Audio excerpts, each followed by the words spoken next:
내 생을 사랑하지 않고는 다른 생을 사랑할 수 없음을 늦게 알았습니다. 그대보다 먼저 바닥에다 강보의 아기를 받듯 온몸으로 나를 받겠습니다. 낙화, 첫사랑. 안녕하세요. 나타샤의 책 여행입니다. 책 읽기 편안한 시간 보내고 계시죠? 오늘은 김선우 시인이 들려주는 모든 사랑의 순간마다 함께할 44가지 사랑 이야기, 사랑 어쩌면 그게 전부를 들려드리겠습니다. 기운을 주라, 더 기운을 주라. 햇볕 좋은 날 혹은 특별하게 그리운 느낌을 동반한 바람이 살갑게 부는 날에는 알몸으로 집안을 거닐며 책장을 정리한다. 함께 사는 식물들을 다른 날보다 오래 매만져 준다. 흰 빨래를 하고 옛날 사람처럼 탁탁 빨래를 펼쳐 넣는다. 창을 통해 들어오는 햇볕 속에 앉아 덜 자란 손톱을 깎기도 한다. 세계 지도를 펼쳐놓고 인디언 기타를 펜듈럼처럼 흔들며 5대양 6대주를 슬렁슬렁 오가기도 한다. 어디선가 오로라를 보기도 하고 어디선가 펭귄들과 춤을 추기도 한다. 자작나무는 정령들이 살기 좋은 나무지. 시베리아쯤에 문득 시선을 고정할 땐 시베리아 샤먼처럼 말해보기도 한다. 알몸으로 차를 끓이고 창유리의 오래된 얼룩을 지우며 노래를 흥얼거린다. 집안을 어슬렁거리는 알몸의 산책. 그러다 주섬주섬 옷을 챙겨 입고 산으로 향하게 되는 날들이 있다. 가깝거나 먼 곳의 산들을 순례하는 일로 마음이 좋게지지 않으면 바다로 달려가게 되지만 청춘의 시기에 비하면 지금은 바다를 찾는 일이 줄었다. 여전히 바다가 보고파서 새벽잠에서 덜 깬 몽롱한 상태로 동쪽 길을 나설 때가 있긴 하지만 아무려나 햇볕과 바람이 특별한 느낌으로 오는 날들에 날씨가 너무 춥지만 않다면 산으로 간다. 누가 보면 흉보겠지만 한적한 산길을 찾아 걸으며 우통을 들쳐 바람을 들이고 햇볕도 받게 해준다. 언젠가 아름다운 숲속에 사는 오두막 하나 갖게 되기를 소망하기도 한다. 집의 앞쪽보다 뒤쪽에 계곡과 이어진 소박한 마당이 있어 달밤에 알몸으로 슬슬 거닐기도 하고 달빛 속에서 발가벗고 춤도 추고 스르르 잠도 들면 좋겠다. 다양한 규칙성을 가진 나무들의 숨소리 속에 나무들처럼 나도 알몸으로 스르르 잠들고 깨면 좋겠다. 산에서는 더 이상 원하는 것이 없어진다. 원하는 것이 없어지는 텅 빈 마음이 지극히 평화롭고 그런 평화가 내게 기운을 준다. 산에서 자주 알몸이고 싶은 나를 누가 보면 흉볼지 모르지만 나는 자주 옷이 갑갑하다. 그러니 몸을 꽉 조이는 속옷을 입지 못한다. 브래지어도 잘 하지 않는다. 공적인 모임이 있는 날에는 어쩔 수 없이 브래지어를 하지만 브래지어를 하고 외출한 날엔 몸이 다른 날보다 많이 지친다. 공적인 외출과 일정이 많아 복닥거린 시기가 지나면 외부와 완전히 차단된 채 알몸으로 혼자 노는 시간을 충분히 가져줘야 비로소 몸이 균형을 찾는 느낌이 든다. 뿌리 깊은 알몸 편애를 반사회성이라 한다면 나의 반사회성은 내가 유지하는 사회성에 기운을 주는 에너지원인 셈이다. 햇볕 좋은 날에 알몸으로 햇볕과 바람을 맞이하다 보면 마음으로도 빛과 바람을 통하게 하는 일이 얼마나 중요한지 불현듯 알게 된다. 몸처럼 마음도 빛과 바람을 그리워한다는 것을, 몸이 햇볕과 바람 속에 자유로워질 때 마음도 종종 그러해진다는 것. 기운을 주라, 더 기운을 주라. 이런 소리가 내 속에서 들려올 때 산으로 향하면서 내가 사람을 사랑하는 방식에 대해 묻게 되는 날이 있다. 이런 날은 대개 더 좋은 사랑의 형태에 대해 숙고해 보라는 요청이 나의 내부에서 들려올 때다. 고백하건대 나는 첫눈에 반해본 사랑이 없다. 내게 사랑은 대개 여러 번의 만남을 통해 마음과 영혼이 움직인 후라야 찾아오곤 했다. 일종의 친밀감이 전제되었다는 이야기다. 누적된 정서적 친밀감 없이 사랑에 빠지는 것은 내겐 불가능하다. 그러니 생전 처음 본 사람과 운명 같은 사랑에 빠진다는 영화 같은 일은 내 인생엔 없는 것. 생에 단 한 번 육체의 친밀감이 먼저 찾아와 만나자마자 사랑에 빠진 적이 있었지만 오래가지 못했다. 3개월쯤이었을까.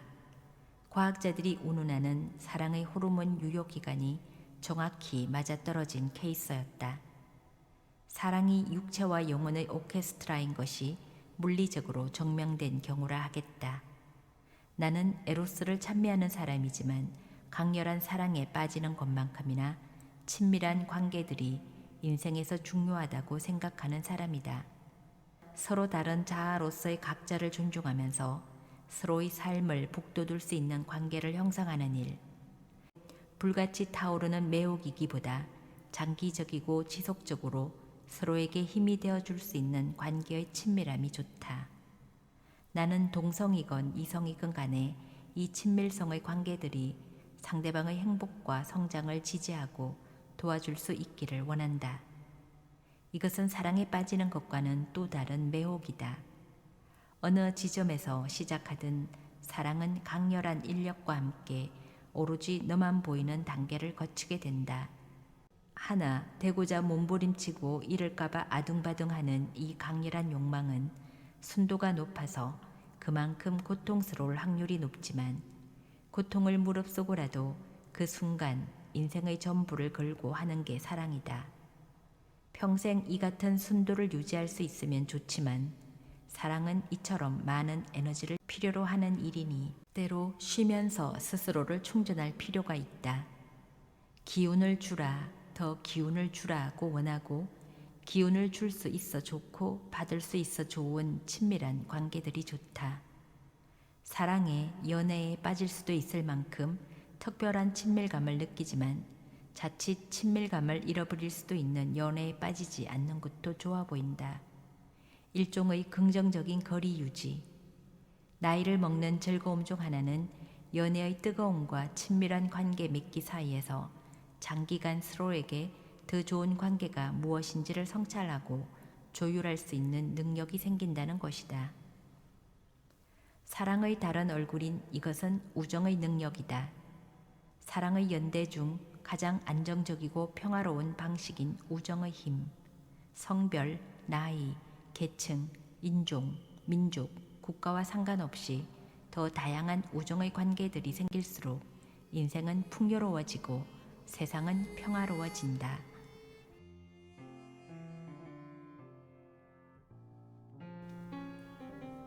사랑 넘어 더 넓은 사랑으로. 사랑하기를 포기하지 말아야 하는 이유. 당신은 말한다. 어차피 혼자 왔다가 혼자 가는데 사랑이고 우정이고 다 필요 없다고. 나 하나 살아남기도 힘들어 죽겠는데 사랑이고 우정이고 사치 아니냐고. 마음의 장막을 치고 밀실로 들어가려는 당신에게 무슨 말을 해야 할지. 우리 시대의 사랑을 이토록 주눅들게 만든 주범이 기성 권력이다. 상위 10%가 사회 전체 부의 3분의 2를 가진 나라, 90% 국민이 나머지 부의 3분의 1을 놓고 경쟁해야 하는 귀괴한 나라, 불의하고 탐욕스러운 정치 권력과 자본의 결탁이 오랜 세월 극소수의 금고만 배불려온 파렴치한 나라, 10%를 위해 90%에게 노예의 삶을 강요해온 부끄러운 나라. 여기를 이렇게 만든 기성세대에 속한 사람인 나는 당신 앞에서 무슨 말을 할 수 있을까? 생존에 쫓겨 사랑 앞에 위축되고 사랑을 두려워하는 세대를 만들어낸 사회는 정말 나쁜 사회다. 파편화된 개인주의 성향이 그런 사회를 만드는 게 아니라 각박한 사회 구조가 그런 개인들을 만든다. 우리가 갇혀버린 나쁜 사회의 장막이 너무도 두껍다. 사랑을 포기하라 명령하는 경쟁과 억압과 노예화의 구조, 이 두꺼운 벽 앞에 그대로 투항할 것인가? 이런 사회에 어떻게 저항해야 할까? 막막하지만 그래도 시작은 여기다. 이 불합리한 구조를 정확히 인식하는 것. 그럼에도 불구하고 사랑하는 것. 아니, 그러므로 더 잘 사랑하려고 노력하는 것. 그 수밖에 없다. 자기를 더 많이 사랑하고 내 옆 사람들을 더 많이 사랑하는 것. 나쁜 사회에 잡아먹혀 인생을 낭비한다면 나만 손해다. 인생이 축제일 수 있는 유일한 길, 돈과 권력이 장악할 수 없는, 돈도 권력도 초라하게 만들어버리는 권능이 사랑에 있다. 사랑의 능력이야말로 나를 나로서 존재하게 하는 생명의 능력이기 때문이다. 태어났다는 것은 세상을 향한 모험과 탐험을 시작했다는 것. 이 탐험에 함께할 동반자들을 적극적으로 마주치고 만나고 매 단계의 시간성 속에서 새로워지며 함께 나아가는 일. 그것이 사랑이고 우정이다. 어차피 인생 혼자라고? 맞다. 인생은 혼자이고 삶은 상처의 흔적들로 가득하기 마련이다. 나쁜 사회에서 살아가기란 받지 않아도 될 불필요한 상처들까지 받게 되니 더욱 고행이다. 그러므로 우리에겐 더욱더 강력한 사랑이 필요하다. 혼자이기 때문에 내가 살려면 네가 필요하다는 억압적 필요가 아니라 모두 혼자이기 때문에 서로 기대어야 비로소 삶의 의미가 발생하는 상호 의존적 필요다. 한 사람이 부모의 몸을 빌려 세상에 태어나듯 존재는 다른 존재에 기대어 목숨을 얻고 관계들 속에 서로 기대어 삶을 만든다. 내가 홀로이듯이 당신이 홀로인 것이 짠하고 내가 외롭듯이 당신의 외로움이 마음 쓰여서 우리는 서로 기대고 사랑한다. 사랑이 우리를 보듬어 살게 하고 성장시키며 서로에게 기댄 관계들을 보살피며 인생이 깊어진다. 다 필요 없어. 어차피 인생 혼자야 라고 대범한 듯 소리치고도 누군가 나를 온전히 받아주고 이해해줄 상대를 찾는 것. 이것은 나약함이 아니다. 인류의 생존은 누군가에게 기대어 유지되어 왔고 서로의 생존을 지지한 타인을 더욱 아껴주고 싶은 마음을 발달시켜 왔고 더불어 함께 살고 있음의 자각은 타인에 대한 책임이 개인의 품격을 높인다는 것을 증명해 왔고 사랑하는 사람을 위해 심지어 죽을 수도 있을 것 같은 감정의 미학이 가능한 DNA를 발전시켜 왔다. 인류가 다른 동물에 비해 아름다운 점이 있다면 내가 아닌 존재의 안녕을 염려하는 공감의 진화가 가능했다는 것과 사랑하는 너를 살리기 위해 내가 죽음을 택할 수도 있다는 특이한 돌연변이적 반응을 보이는 동물이라는 점 때문일 것이다.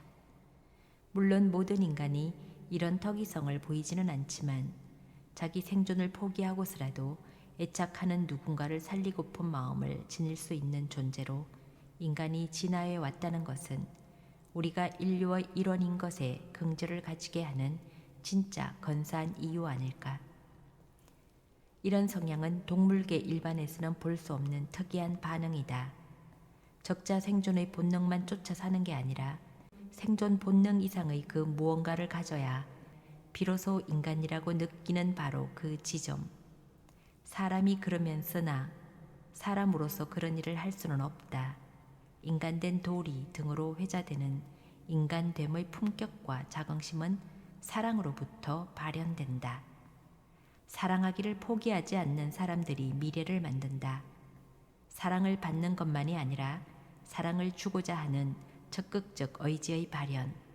그것이 사람을 사람답게 한다. 사랑의 가치를 훼손하는 사회의 억압을 뚫고 사랑의 능력을 유지하려는 개인들의 노력이 사람 사는 세상을 유지한다. 사랑도 우정도 필요 없고 아무튼 살아남겠다고 각오할 때 살아남기는 하겠지만 행복하게 살기는 어려울 것임을 당신은 이미 짐작하고 있다. 사랑이 있다면 고생도 의미 있지만 인생의 희로애락을 함께 나눌 수 있는 옆의 존재들이 없다면 내가 아무리 잘나도 공허하다는 것을 당신은 이미 알고 있다. 사랑하는 사람의 짐을 내가 나눠지고 있을 때 나의 자존감이 높아지고 충만해진다는 것. 당신이 나로 인해 미소 지을 때, 당신이 나로 인해 힘이 난다고 말할 때 내가 행복해진다는 것도 역시 알고 있다. 도망가지 말자. 느끼는 대로 알고 있는 대로 하자. 자신과 옆의 존재들을 더 잘 사랑하기 위한 노력이 나를 내 삶의 주인으로 만드는 과정이기도 하다는 것. 우정과 사랑을 만들고 지키는 일이 어려워서 혼자가 되겠다고 하면 슬픈 일이고 타인을 향한 노력인 우정과 사랑을 정말로 쓸데없는 낭비라고 여긴다면 바닥없이 고독해진다. 지금보다 더 고독해진다. 사랑의 노래를 부르지 못하게 한다면 거의 날마다 신문과 방송을 통해 전쟁과 폭력의 뉴스를 접한다. 때로 우리의 삶은 도무지 진보하지 않는 듯해 한숨 나오기도 한다. 희망의 편에 있고자 안간힘을 쓰지만 절망에 빠질 때가 훨씬 더 많다. 그래도 살아있는 한 희망 없이 사는 일의 부루만큼은 피했으면 좋겠다. 희망, 행복, 사랑, 정의, 평화 이런 말들이 구시되어 유물처럼 취급되지 않았으면 좋겠다. 요즘 같은 시대에 아직도 꿈을 말해요? 꿀수록 허기지고 꿀수록 절망이 커지는 게 꿈 아니에요? 에이, 밥 먹고 살기도 어려운데 무슨 꿈식이나 다 배부른 이야기죠. 차가운 거리에 슬픈 말들이 뜨돈다. 그래도 살아있는 한 꿈꾸는 일이 조롱받지 않았으면 좋겠다. 현실이 어려워 꿈을 포기한다고? 현실이 어려울수록 더 왕성하고 격렬하게 꿈꿔야 하는 것 아닐까. 격렬히 온몸으로 통과해야 아주 간신히 오늘의 한 발자국을 내디딜 수 있는 것. 그렇게 한 발 한 발 가는 수밖에 없다. 부정의함이 가득 차버린 세상에서 정의를 꿈꾸는 투쟁이 무슨 의미를 갖겠냐고 누군가 물을 때 굴복하지 않고 끝내 싸워 정의의 가치를 지켜낸 한 사례 한 사례의 작은 사례들이 모여 언젠가 시스템을 정화할 날이 올 것이라고 이야기하는 사람의 꿈이 지나치게 낭만적이라 치부되지 않기를 바란다. 인류사에서 그나마 아름답다고 할 수 있는 역사는 그런 한 발자국 한 발자국에 의해 만들어져 온 것이니까. 꿈꾸기란 삶에 대한 사랑이 지속된다는 것. 꿈 없이 사랑 없이 인생이 대체 뭐란 말인가. 꿈꾸기를 지속할 수 있기 위해 우리는 이제 무엇을 할 것인가 보다 무엇을 하지 말아야 할 것인가에 대해 적극적으로 사유해야 하는 시대를 살고 있다. 기술 문명, 자본, 전쟁의 20세기를 거쳐오며 우리가 얻은 지구적 성찰에도 불구하고 여전히 일어나서는 안 되는 일들이 일어나고 있지만 21세기는 하지 않겠다는 개인의 선언과 실천의 힘들이 아마도 세상의 다른 꿈들을 만들어갈 것이다. 지구 저편의 내정과 테러 소식이 조간신문을 점령한 아침, 볼프강 보르헤르터의 시가 떠오른다. 그러면 그 대답은 오직 하나뿐, 볼프강 보르헤르트. 그대 기계 앞에서 공장에서 일하는 사람들이여. 만약 그들이 내일 그대에게 수도관과 냄비 대신에 철모와 기관총을 만들라고 명령한다면 그 대답은 오직 하나뿐, 못하겠다고 말하라. 그대 서재에 앉아있는 시인이여. 만약 그들이 내일 그대에게 사랑의 노래를 못 부르게 하고 정오의 노래를 부르라고 명령한다면 그 대답은 오직 하나뿐, 못하겠다고 말하라. 6대 주의 어머니들, 세계 각지의 어머니들이여, 만약 그들이 내일 그대에게 찾아와 야전 병원에 근무할 간호부들과 재전투를 행할 새 병사들을 출산하라고 명령한다면 그대들이여, 세계의 어머니들이여, 그대의 대답은 오직 하나뿐, 못하겠다고 말하라. 어머니들이여, 못하겠다고 말하라. 2차 세계대전 당시 독일군에 징집되어 참전했던 볼프강 보르헤르트는 꽃다운 나이에 죽었다. 나치를 비판하는 편지를 썼다가 군 생활의 거의 전부를 감옥에서 보내야 했던 청년 작가. 군 법정에서 사형 선고를 받기도 한 그는 전쟁이 끝난 후 병약해진 몸으로 문학의 길에 매진했지만 26을 넘기지 못했다. 26 꽃다운이라는 말이 딱 거기쯤인 절정의 나이에 그는 죽고 세계는 여전히 전쟁 중이다. 전쟁의 양상은 점점 세련되게 분화되어 이젠 일상의 거의 모든 부분이 사실상 전쟁터다. 인간으로서의 품격을 유지하지 못하게 하는 교묘한 억압들이 도처에 가득하다. 점점 간교해지는 미시 전쟁사, 돈이라는 물신의 권력 아래 노예화되어가는 개인의 존엄을 어떻게 회복해야 할 것인지 고민은 많아지고 실천은 어려워지는 때이지만 이토록 풍요롭게 헐벗은 상품들의 도시에서 끝끝내 아름다울 수 있는 방법은 사랑을 포기하지 않는 길뿐. 정오로 가득한 세상일지라도 정오보다 더 많이 사랑을 노래하는 것이 정오를 이기는 길이다. 블루로 가득한 세상일지라도 블루를 한탄하는 것보다 더 많이 행복해지려고 노력하는 것이 불우를 이기는 길이다. 물신의 노예가 되라고 도처에서 휴양한 밥그릇을 들어 보이며 유혹할 때 안 하겠다, 못하겠다 선언하고 당신과 나는 사랑을 하러 떠나자. 세상의 어둠이 깊음으로 우리는 더 잘, 더 많이, 더 행복하게 사랑하자. 위기에서 스스로를 구한 인간의 역사가 매번 그랬듯이 사랑이 아니면 내 속의 세상의 악을 이길 수 없다. 우리가 태어날 때부터 가지고 온 능력은 아마도 사랑의 능력이 처음이며 끝일 거라고 나는 가끔 생각한다. 사랑하고자 하고 사랑받고자 하는 열망은 우리가 가진 가장 값진 능력이 아닐까.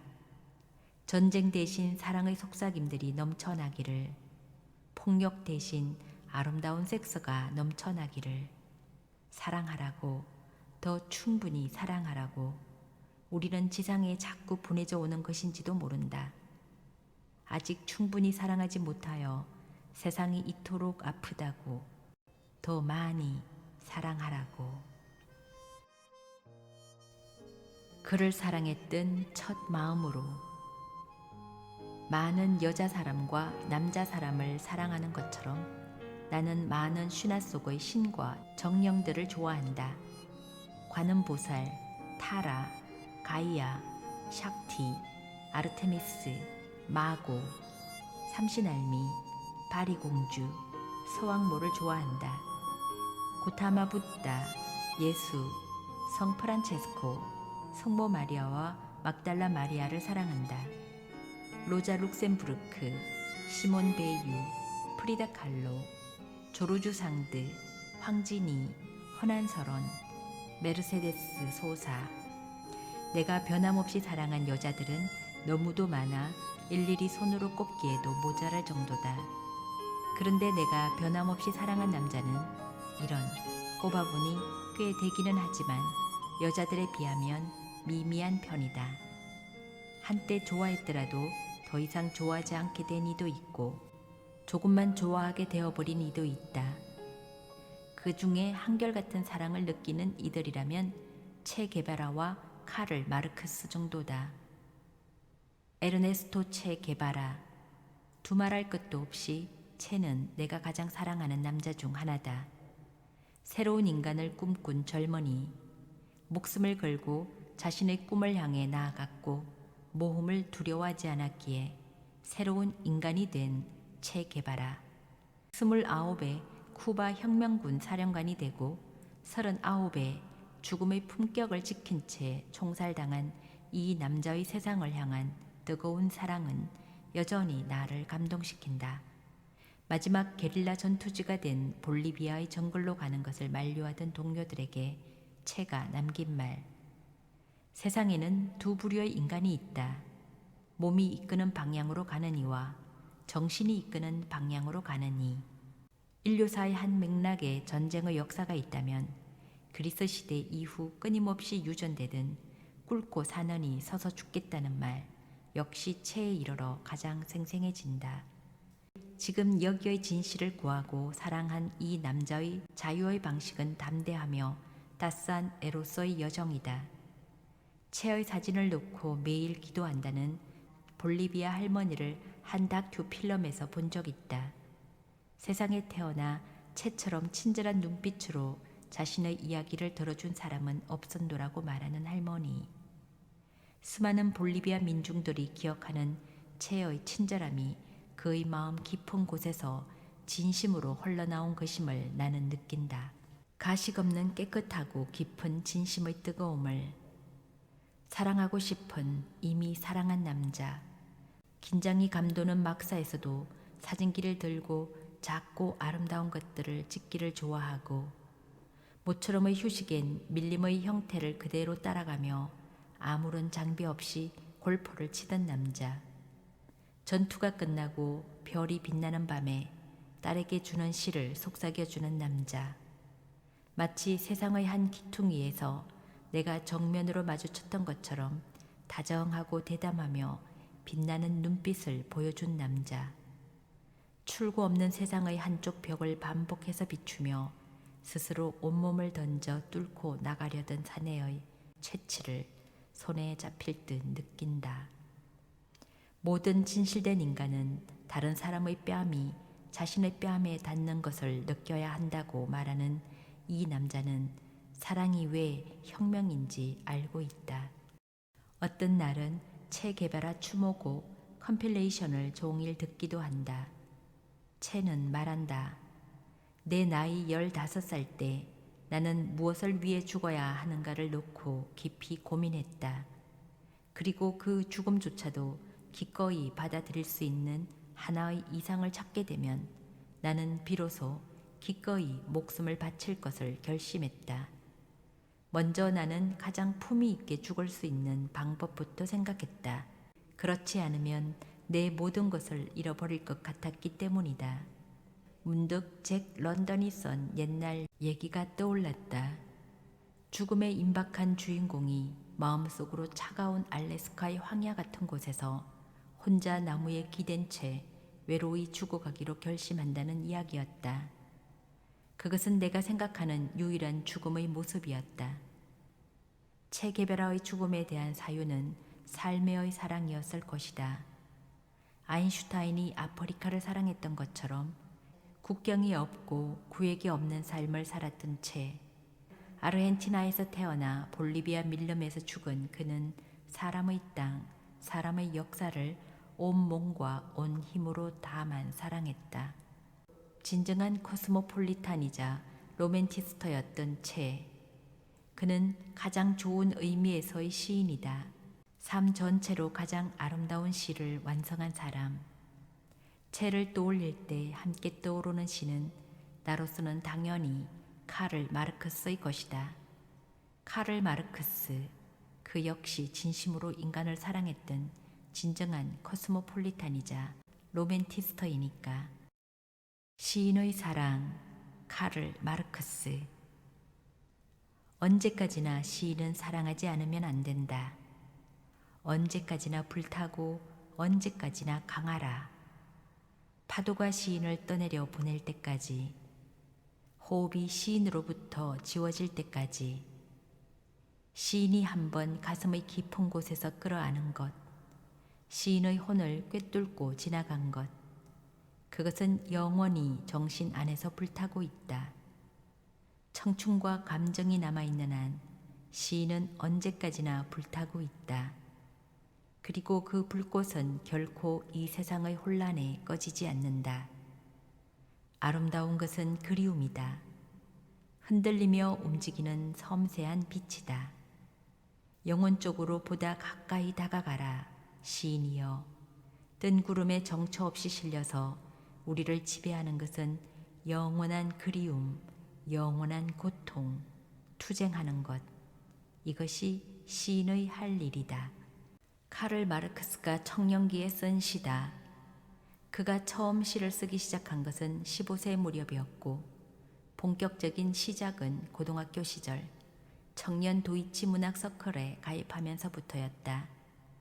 본 대학 시절에는 시인 동맹의 멤버로 활약했는데 그곳은 독일 낭만파의 본거지였다. 생전에 발표한 시는 단 2편이었지만 문학 청년의 열정은 소외된 노동과 인간성 회복 방안을 평생 탐구한 철학자로서의 그의 심장을 이루는 한 맥박이었을 것이다. 경제학 철학 수고를 읽던 날의 충격을 잊을 수 없다. 인간이 인간일 때, 그리고 세계에 대한 인간의 관계가 인간적인 것일 때, 그럴 때 당신은 사랑을 사랑과만, 신뢰를 오직 신뢰와만 교환할 수 있다. 더할 나위 없이 아름다웠다. 이런 범주의 책이 이렇게 아름다울 수 있다는 것이 20살의 내겐 엄청난 충격이었다. 내가 공산당 선언을 좋아한 이유도 아름다웠기 때문이다. 그 책들의 아름다움을 나는 인간에 대한 사랑이라고 이해한다.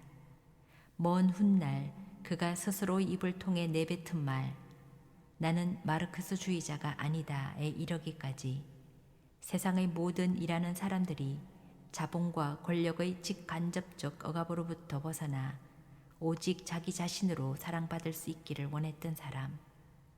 사랑은 사랑과만 교환되기를, 신뢰는 신뢰로만 교환되기를. 그러므로 지금 사랑하는 당신은 어떤 대가 없이 오직 사랑하기를, 인간 대 인간으로 맨 얼굴로 만나기를, 대가 없이 먼저 사랑을 주기를, 더 많이 사랑을 주기를. 사랑이 사랑으로만 교환될 때 이것은 산술적인 막교환이 아니다. 진정한 만남을 통해 내면을 확장시키는 무한한 플러스 사랑의 창조다. 당신의 사랑이 창조의 느낌으로 더욱 충만하기를 바란다. 내가 창조적인 느낌으로 살아있을 때 사랑도 빛을 발한다. 내가 사랑하는 한 사람과의 관계로만 사랑을 좁혀놓지 말 것도 부탁한다. 연애는 서로를 성숙하게 하고 헌신을 배울 수 있게 한다는 점에서 놀랍게 아름다운 일이지만 세상에는 다른 종류의 관계들이 나와 연루된 수많은 타인들이 존재한다는 것을 잊지 않는 자세 역시 중요하다. 프로이트에게 멀미를 느낄 때쯤 모든 관계의 문제가 리비도로 종속되는 것에 대한 회의와 환멸이 들었더랬다. 세상엔 여전히 굶어 죽어가는 이들의 컴컴한 암흑이 있고 전쟁이 있고 자본의 탐욕과 절대 가난이 부른 질병들이 도처에 창궐한다. 사랑의 힘이 그 모든 세계의 상처들로 자신을 확장시키는 것에 있지 않고 자신을 끝없이 창조하는 데 있지 않고 사랑의 동굴로 처박히게 하는 것에 있다면 그것은 사랑의 한쪽 얼굴만을 바라보며 사랑을 짝사랑하는 일이 될 것이다. 세상을 이롭게 할 수 있는 능력을 스스로 길을 기를 수 있게 해주세요. 언제 어디서 누구에 의해 얻게 된 생각인지는 알 수 없으나 어찌된 일인지 이런 기도가 소녀 시절의 내 일기에 종종 끼어들곤 했다. 그리고 청년기에 이뤄 기도 제목을 가졌던 사람들이 의외로 많다는 것도 알게 되었다. 사랑하는 사람들과 세상을 위해 힘이 되어주고 싶은, 이것은 보통의 삶을 사는 평범한 사람들의 심성이다. 우리를 완성하기 위한 노력의 기쁨을 알고 있다. 공동선. 나는 아직도 이 말의 울림에 가슴 떨린다. 큰 사람과 함께 있을 때 우리도 커진다. 당신과 함께 있어서 참 좋다.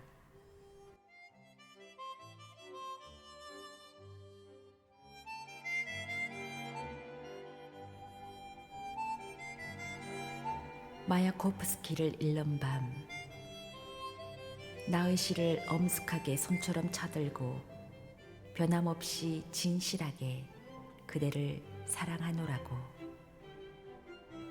흰 눈이 펑펑 내리는 밤이었다.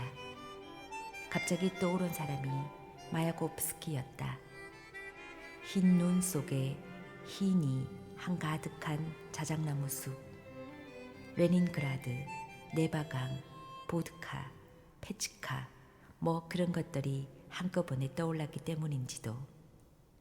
시를 손처럼 쳐들고 선사하는 시인의 마음, 희디흰 그런 마음이 그리웠는지도. 마야코프스키는 37살에 자살했다. 여러 이유가 있었을 것이다. 혁명의 순수한 열기를 감당하기엔 너무도 일찍 제도화되어 버린 공산주의 체제에 대한 비극적 절망 때문이었을까? 릴리 브리카의 이루지 못한 사랑이 문제였을까? 그의 권총 자살은 유토피아를 꿈꾼 뜨거운 심장의 삶을 마감하는데 어쩐지 적합한 양식이었다는 생각이 들기도 한다. 리볼버라고 말할 때 여전히 몸 어딘가 뜨거워지는 청춘의 감각. 마야코프스키의 최후를 떠올릴 때마다 이상하게도 나는 비틀스의 노래를 중얼거리게 된다. Happiness is a warm gun. 탄식하듯 섞이는 마마라는 말과 함께 멈칫거리며 하늘을 올려다볼 때가 있다. 20살 무렵 내가 사랑했던 시인 마야코프스키. 사랑한다고 말하는 게 벅찰 정도로 그 무렵 그는 내게 빛나는 존재였다. 내가 가지고 있는 마야코프스키의 시집 중 내가 아는 한 노동자의 뒷장에는 이렇게 적혀 있다. 밤새 눈이 오고 언사시나무 이마를 스치며 아침 별들이 지나간다. 죽창 스친 자리처럼 사람과 사람 사이 사랑이 어떻게 오는지 그가 뜨거운 목소리로 내게 물었다. 봄이 가까운데 큰 눈이 온 아침. 1989년 초 선우. 1989년 2월에 초판으로 나온 마야코프스키의 시집을 20살의 내가 밤새 읽었나 보다. 나의 메모에 남겨진 어떤 화끈거리는 기운들. 그러나 부끄럽지 않다. 나는 그때 최선을 다해 혁명과 청춘을 사랑했으니까. 비록 그것이 절망의 방식으로 수렴되었다 해도 그 순간들의 최선만이 삶을 지속해 올 수 있었던 가장 큰 힘이었다고 나는 지금도 믿고 있다. 희망과 절망이 실은 다른 몸에서 나오는 것이 아니라는 것도, 다시 과거로 돌아간다 해도 나는 그때처럼 살았을 것이다. 마야코프스키를 흔히 혁명의 시인이라고 한다. 20살의 내가 마야코프스키의 시집을 사러 서점으로 달려갔던 것도 혁명의 시인 마야코프스키를 만나기 위해서였을 것이다. 그런데 20살의 내가 적어놓은 오래된 메모를 보고 나는 조금 놀라며 미소 지었다.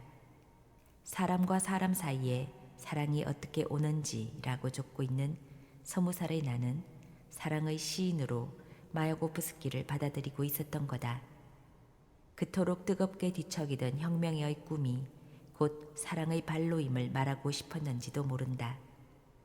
내가 마야코프스키를 존경에 찬 시선으로 사랑했던 20살 무렵에는 그의 릴리 브릭의 사랑에 관해 알지 못했다. 그의 권총 자살을 순수한 혁명의 열정을 상실하며 제도화되어가는 당과의 불화로 여겼고, 민감하고 뜨거운 예술가의 감성이 타락해가는 혁명을 받아들일 수 없어 선택한 결정이었다고 생각했다. 그런데 그의 삶에는 릴리 브릭이 있었다. 당시 유명한 문학평론가였던 오십 브릭과 그의 아내 릴리 브릭, 그리고 그들 부부가 애정과 존경을 함께 표하며 사랑했던 시인 마야코프스키. 이 기묘한 트라이앵글이 마야코프스키의 문학과 삶에 미친 영향은 매우 복합적인 것이었으리라. 아무튼 그가 자살한 나이보다 훨씬 더 많이 나이 든 나는 이런 생각을 하게 된다. 그가 진정으로 창조적인 휴식을 취할 수 있는 사랑을 얻을 수 있었다면 자살을 선택하지 않을 수도 있지 않았을까 하고, 자살은 죽음을 취하는 하나의 방법일 뿐 나는 자살이라는 죽음의 방식이 특별히 나쁜 것이라고 생각하지는 않는다. 그러나 너무도 극적인 죽음은 통증을 남긴다. 그리고 모든 비극적인 죽음에는 사랑의 결핍이 있음을 알고 있다. 사랑한다면 죽을 수 없다. 나는 당신을 사랑한다. 당신도 나를 사랑한다. 사랑한다면 끝끝내 살고 싶어지게 된다. 인간이 다다를 수 있는 어떤 극한이라도 견디게 하는 것은 미움도 정오도 아닌 바로 사랑 때문이라는 것을 나는 이제 안다. 그것이 사랑의 한계이자 무한 확장하는 사랑의 힘이기도 하다는 것을. 아무리 복잡한 삶을 사는 사람일지라도 가만 들여다보면 밑바닥의 욕망은 단순하다. 사랑하고 사랑받기를 원하는 단순한 열망. 사람은 사랑하고 싶어하고 사랑받기를 원하는 존재다. 어쩌면 그게 전부다. 9.11 때 빌딩에서 떨어져 내린 사람들이 마지막으로 지상에 전하고픈 말이 사랑한다, 사랑한다는 말이었다.